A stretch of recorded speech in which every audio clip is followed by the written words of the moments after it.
কি রে, স্কুল থেকে এত তাড়াতাড়ি চলে এলি যে? আমাদের স্কুল থেকে বের করে দিয়েছে। বার করে দিয়েছে? কেন? আমরা স্কুলের মাইনে দেইনি যে। এই তো কয়েকদিন পরেই আমি স্কুলের মাইনে দিয়ে দেবো, কাজের বাড়ি থেকে টাকা দেবে। হবে না, মাস্টার মশাই বলেছেন মায়না না দিলে স্কুলে ঢুকতে দেবে না। এত টাকা তোমার কাছে কি করে এলো? তা জেনে তোমার কি? এগুলো আমার টাকা। দাও দাও, ফেরত দাও দাও। আমি টাকা চাইলেই টাকা নেই, আর এতগুলো টাকা লুকিয়ে রেখেছো।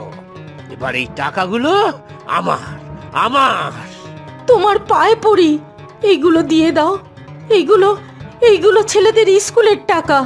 স্যার, পুপাড়ায় জুয়া খেলছিল স্যার, ধরে এনেছি। এই তো বাবা,